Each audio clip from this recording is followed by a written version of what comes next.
Good evening and welcome to the 583rd episode of Travelwitch Radio.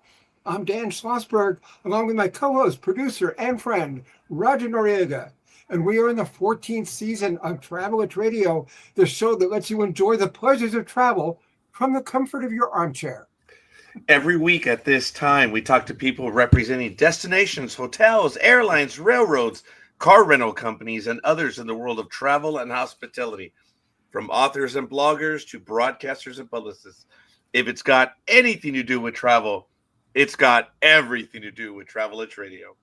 And our guest today is Mary Beth Romig, Assistant Vice President of Public Relations for New Orleans and Company. Welcome, Mary Beth, to Travelwitch Radio. Thank you for having me, and thank you for having New Orleans. Well, I love New Orleans. I'm a fan.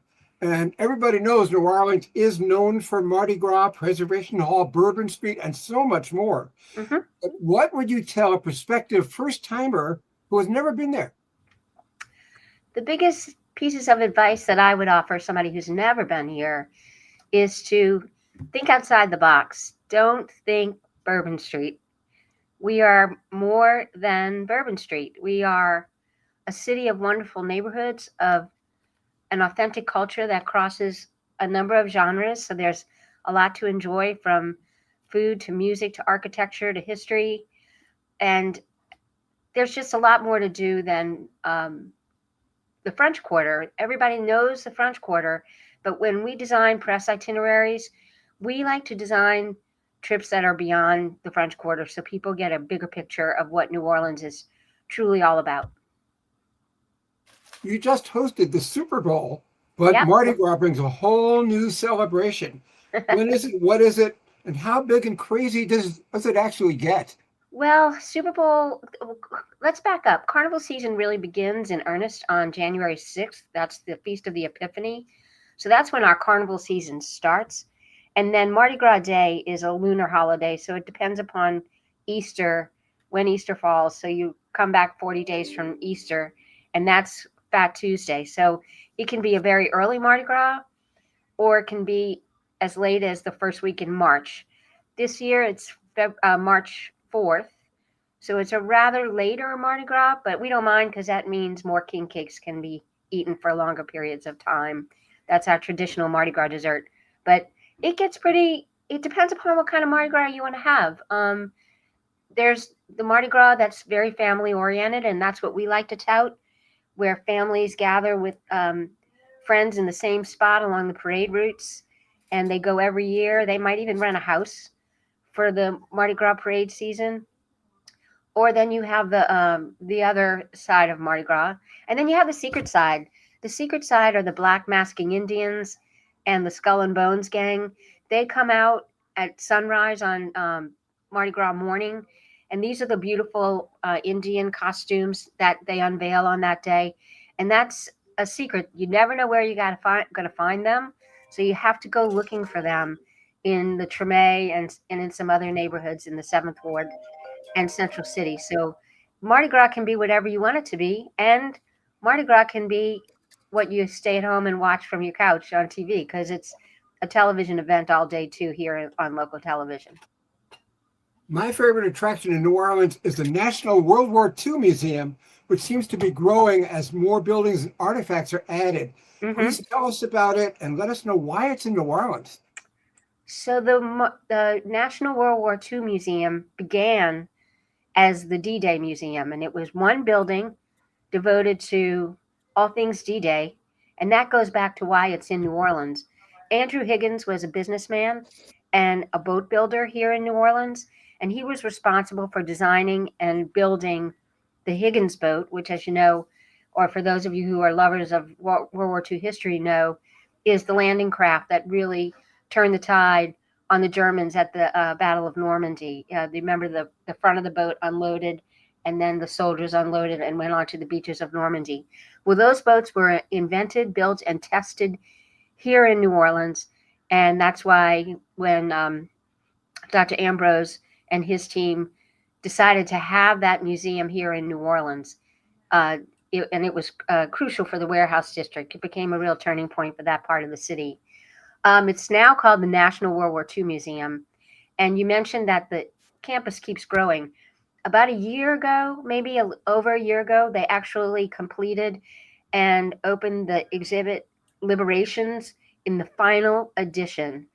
So that campus will no longer be expanded in terms of buildings, but what keeps expanding and keeps changing is its holdings, its endowment, and in the exhibitions that come through. And I just want to mention something about the Liberations Pavilion.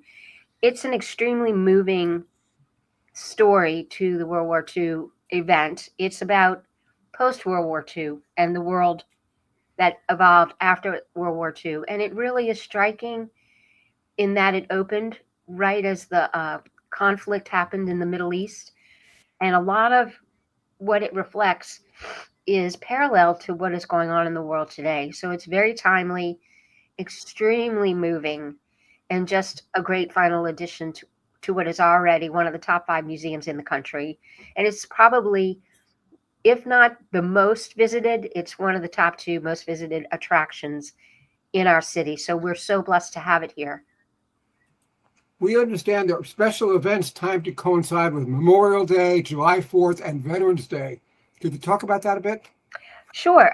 Memorial Day, well, first of all, we have over 100 festivals in New Orleans. So if you can cook it, paint it, grow it, have it as a pet, all kinds of things, there will be a festival celebrated around whatever that item is. So there are much to do, and there's a big festival, the Greek Festival, on Memorial Day weekend. As far as July 4th is concerned, around the July 4th holiday, we are the host city for the Essence Festival, which last year reached a milestone year. And that is both a great celebration of empowerment, but also a great music festival as well. So during the day, there are empowerment ceremonies and events held at the convention center, the Ernest N. Morial Convention Center, and then the party continues in the evening up Poydras Street at the Superdome, and everything's really walkable, and the day events are free, and the evening concerts are a ticketed item, but it's a very important thing that happens in New Orleans on our events calendar. And then, I'm sorry, Veterans Day. Well, that's always a big weekend for the National World War II Museum for sure. We're talking with Mary Beth Romig about New Orleans. New Orleans history goes back a lot further than World War II. So let's hear about the French Quarter, which is known for culture, cobblestone, and music from every doorway. Oh, it's a great, the first thing that I want to say about the French Quarter is it's a neighborhood. It's a working neighborhood. I mean, as you look at the image that you're showing on the screen, people are walking up and down the street there. That looks like Royal Street, which is a beautiful street with antique stores and boutiques and great restaurants. But you see the second floor of those buildings, and people live on those second floors and third floors. And so as you get away from Canal Street and go past the cathedral into what we call the lower French Quarter, that is really a neighborhood that's mostly residential. So it's important that people know that the French Quarter is not just a place to visit for tourists, but people live, work, and play there. And it's a vibrant neighborhood and just crucial to our economic success in New Orleans as a whole. Some of the best restaurants in New Orleans are in the French Quarter, and everything's so walkable. And when the French Quarter Festival happens, that it's chock-a-block full of people and music stages. That's a free festival that happens every April. The reason why we had that French Quarter Festival was to draw people back to the French Quarter when, before the World's Fair was held here in 1984, they were redoing some of the sidewalks. So people stopped going down to the French Quarter as much. So it was really built to be a local festival to draw people back. And as you were looking at that image, the architecture of the French Quarter is unmistakable with the wrought iron and the balconies. It's a real mix of French and Spanish influence that is at the heart of what New Orleans was when it was founded. And then, interestingly enough, beyond the French Quarter is our central business district. And in the image you're showing now, you can see the downtown high-rise buildings. So it's a striking backdrop of the colorful French Quarter against modern New Orleans. How many different flags have flown over New Orleans? Obviously, there's still a strong French legacy. Yeah, well, we fly on we flew or have flown under the French flag and the Spanish flag, so there's a big a big beautiful cultural mix. There are also great places to find food in the area, including Court of the Two Sisters, Brennan's, and so many more. Yeah. If somebody wants a vignette for breakfast or a po' boy for lunch, where can they find it? Well, that's pronounced beignet, Thank you. and you can get them at a few of the Cafe Du Monde locations. That's the original site for beignet and Cafe au lait, and there's one in the heart of the French Quarter, right at Jackson Square, and there's another location out in City Park. And there's always a line at the one in the French Market. It's just some people say you have to go there, or it's your trip is not complete. But there's a couple of other places where you can get beignets. There's Cafe Beignet serves beignets, and some other restaurants do savory versions of a beignet. So people play around with what a beignet, what a beignet is, and they have a little fun with it. As far as poor boys, my favorite spot is in Mid City. It's called Parkway Bakery, and it's a real locals favorite. There's a really old, uh, kind of neighborhood hole in the wall spot in the French Quarter called Johnny's. My dad worked in the French Quarter when we were little, and that was a high treat to go to Johnny's to get a poor boy there during his lunch hour. And there's lots of other beignet places uptown. I mean, sorry, poor boy places. So they're abundant and they're delicious. And my favorite would probably be a fried shrimp poor boy. That's good to know. Yeah, Mother's. Mother's is another place very famous, also downtown. Also on a daily basis has a pretty strong line to get in, but it's got a great reputation for delicious poor boys. Excellent. Well, we already mentioned music, but isn't New Orleans the home of Louis Armstrong and Fats Domino and a Yeah. place made famous by Al Hurt and Pete Fountain? Well, Al Hurt and Pete Fountain had very popular music clubs, both on Bourbon Street, and yeah, we have had great musicians come from New Orleans, and they just keep coming. John Baptiste, who sang the national anthem in the Super Bowl this past weekend, and who's won a number of Grammys. He's just beloved by so many people here locally. Currently, Trombone Shorty, Harry Connick Jr. I could go on and on. Tank and the Bangas are great.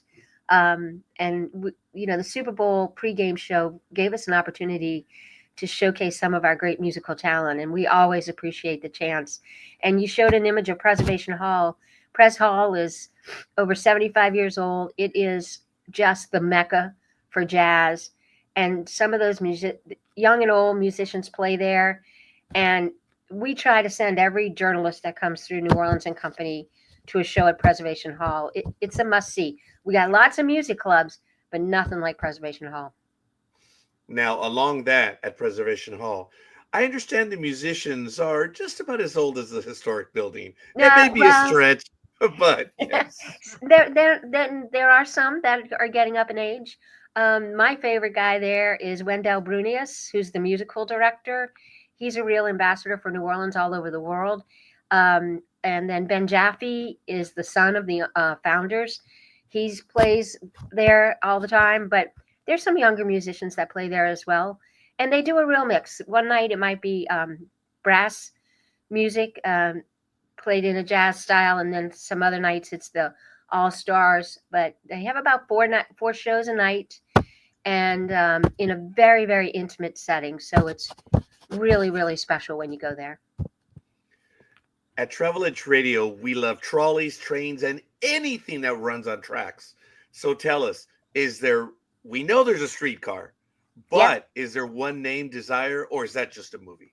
No. So early in New Orleans, and that streetcar, that's the Green Line that runs along St. Charles Avenue. It's the oldest running streetcar in the nation currently, and it's not air conditioned. But the red cars that run on Canal Street and the riverfront, those are air conditioned.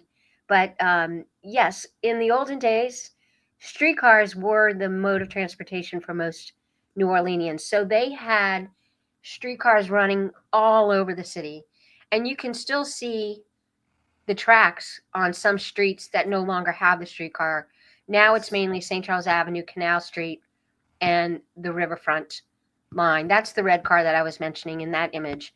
But there was at one time a streetcar that was on Desire Street. It's good to know. And of course, Tennessee Williams lived and wrote here from time to time. So that's why he would have been inspired to write A Streetcar Named Desire, because he would have seen that on Desire Street running. And of course, it plays into the theme of the show about love and desire. Excellent. Thank you. We are talking with Mary Beth Romig about New Orleans. Mary Beth, I remember taking a red streetcar ride right along the shore of the Mississippi River, Yep. and a green one through the Garden District to the World War II Museum. So how important are the trolleys and streetcars to New Orleans? And is it possible for visitors to get around without renting a car?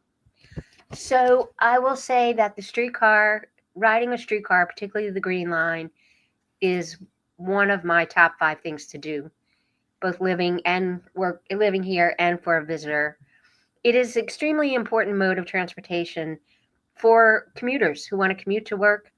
And students going to school, people going to work at hospitals, restaurants, down into the French Quarter. So it serves a huge purpose in terms of the local community. And it's also a great experience for a visitor. And it's true, you can come to New Orleans and rarely have to take rideshare unless you really want to go out to City Park, but you can still take a streetcar out to City Park. But most of the time, you can walk from destination to destination, venue to venue, attraction to hotel to restaurant. And it's why we're such a great Super Bowl host city. And we just hosted our 11th Super Bowl. And we hear it the entire time people are here during Super Bowl week. They love New Orleans because it's so walkable and everything's so close. You don't have to get into a shuttle van from your hotel and drive 30 minutes to the stadium. Superdome is literally a mile from the riverfront. It's a mile walk. So people who were downtown and in the warehouse district where most of the hotels are located, who came for Super Bowl, never got into a cab to walk to a party or the game itself. So it's wonderful. And speaking of transportation and music, doesn't the Steamboat Natchez supply both? Yeah, it does. It has the famous Calliope, and it puts on a Calliope show every morning before they set sail on the. I shouldn't say sail, before it steams its way with the paddle wheel onto the Mississippi for a cruise, both daytime and nighttime, where you can even dine on the boat if you wish to buy a ticket that includes lunch or dinner. But yes, the Calliope is very famous and unmistakable. And what about City Highlights tours? Are there hop-on, hop-off tours? There's a hop-on, hop-off, and one of the stops is right out in front of our building. So we see folks in that van going by our front window all day long, and it gives you the highlights of a piece of downtown and a lot of what we call uptown New Orleans. We hear New Orleans has carriage rides, bicycle tours, bayou swap cruises, plantation tours, and even a French Quarter Saints Sinners history tour. Not to mention ghost, voodoo, and vampire city tours. What do you recommend? I like the walking, food, and drinking tour myself. They go off every afternoon around 2:00, and you go from restaurant to restaurant, and you sample some classic dishes from some classic restaurants, all on foot in the French Quarter. I also like the Garden District walking tour that takes you around the beautiful architecture of the Uptown Garden District, where you see some incredibly beautiful homes that are built in many different styles, and some of the loveliest homes in the city in the Garden District. And I also like the bike tour that takes you through downtown, then out to City Park and around City Park. So I guess those would be my top 3, but ghost tours are very popular. This is Travel Itch Radio with Dan Schlossberg and Roger Noriega. We're in our 14th season and approaching our 600th episode.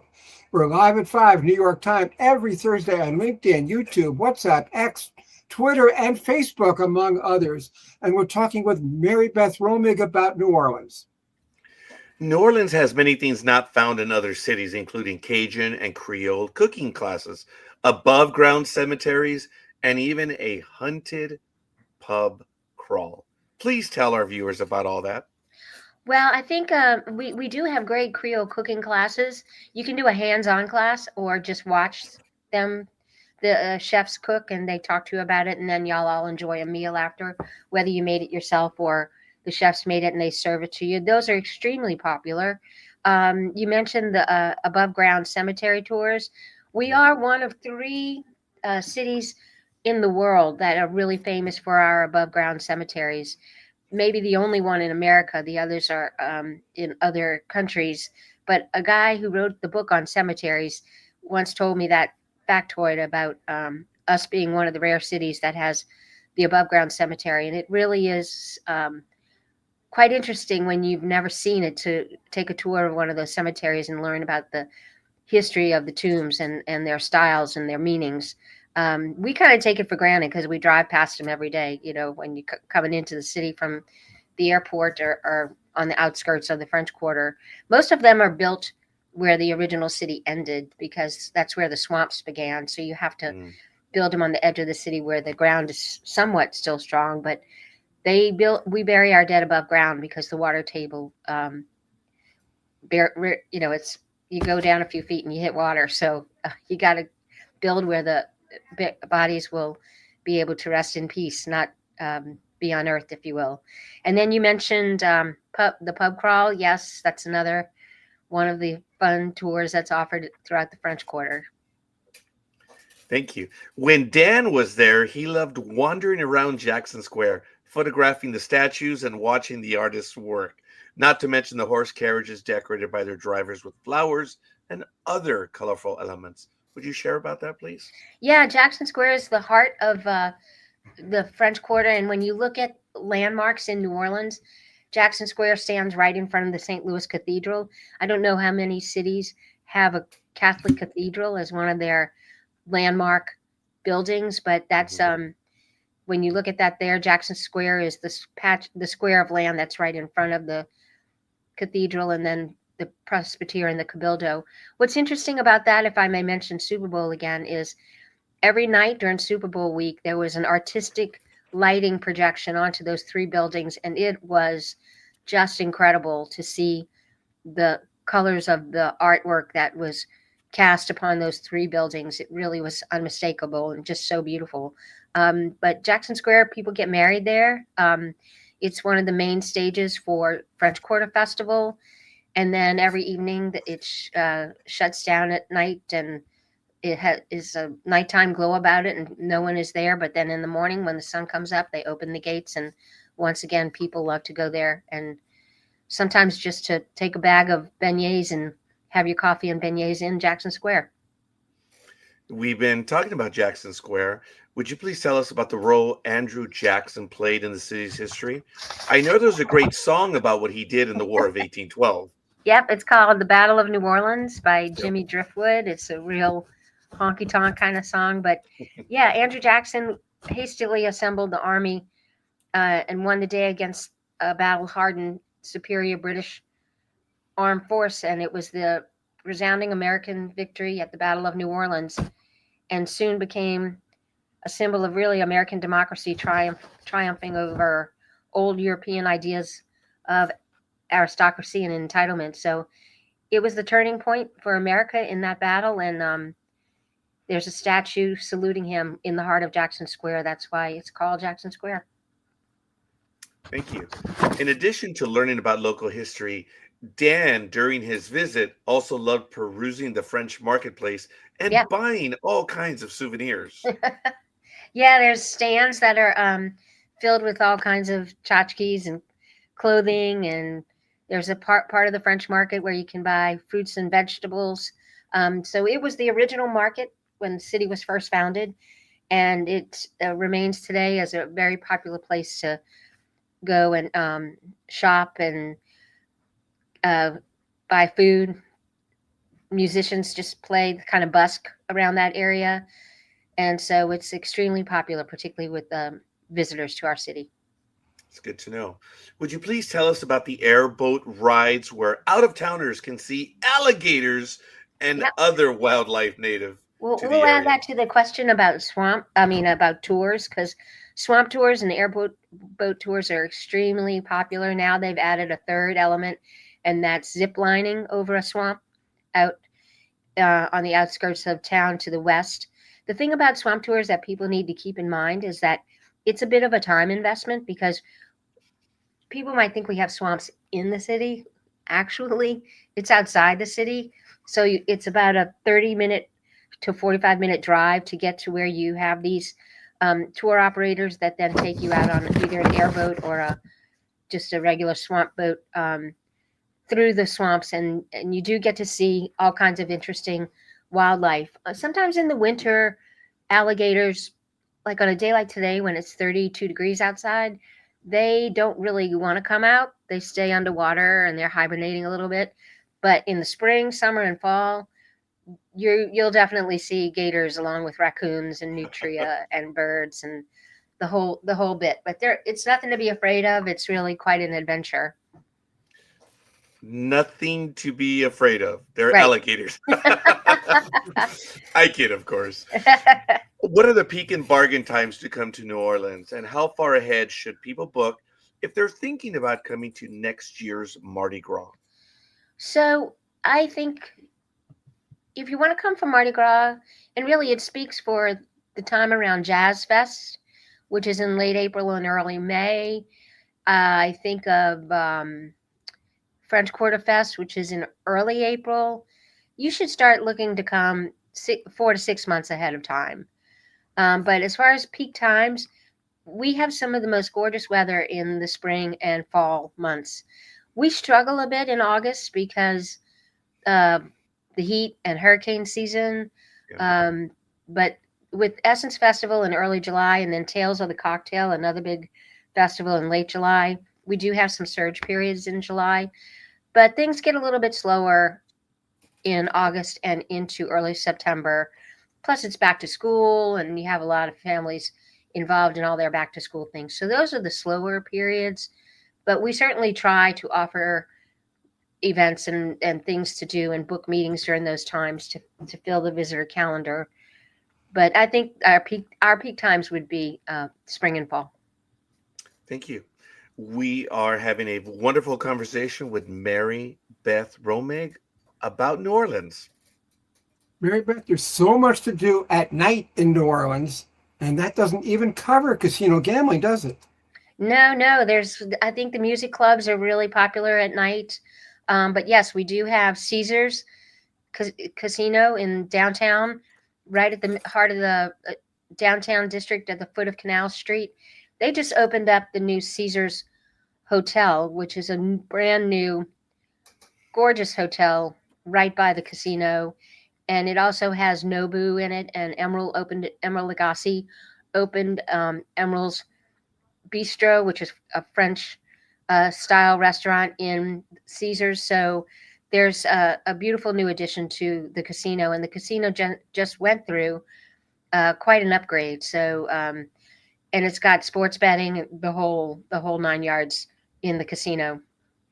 And speaking of hotels, New Orleans has a wide variety of places to stay, from traditional chain hotels with river views to historic inns and B&Bs.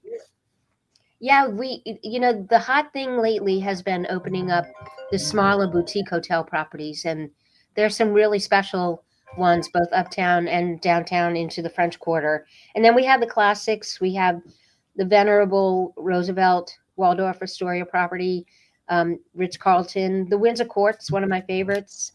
But you can't go wrong in one of our beautiful hotels. The Monteleone is the famous historic hotel on Royal Street in the French Quarter. The Royal Sonesta has great music and great restaurants in it right on Bourbon Street. There's so much to choose from. I could go on and on. Is there anything that we haven't asked you that you'd like to add? Oh, no, I think we've covered a lot of great topics, but I just want to remind people that, again, we have something going on all the time. And I find that our website can be very helpful. But I want to just say that New Orleans, the reason why we're such a great Super Bowl city, and we proved it once again, is because we had only in New Orleans moments. And that's the thing about New Orleans that makes us, I think, such a special place. It's such an authentic city with an authentic culture, which was on full display for the Super Bowl audience to see.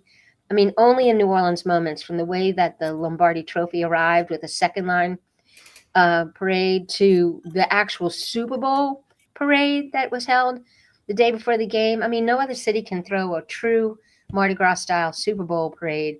In fact, it was the first parade that the NFL had ever had in conjunction with a Super Bowl game. And, you know, you can't do that in Miami or LA. They don't have parades. I mean, they do, but not our style, right? Mm-hmm. So it's just a special, authentic place. And I think if a person visits here, the minute they get here, they'll feel it with the first high dollar you hear from a bartender or your waitress who's or wait staff who wants to take your order. Or it's just a warm, friendly place and a great place to live, work, and visit.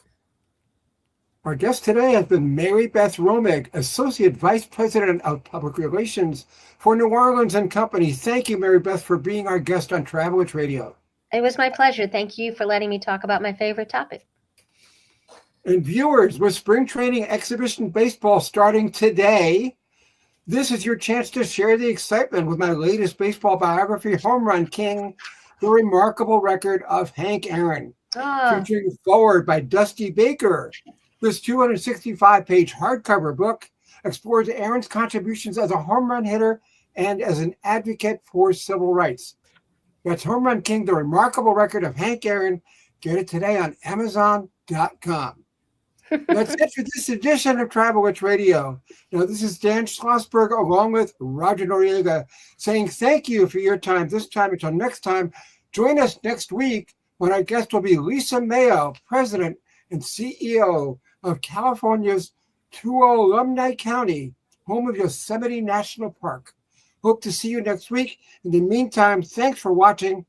Good evening and stay safe.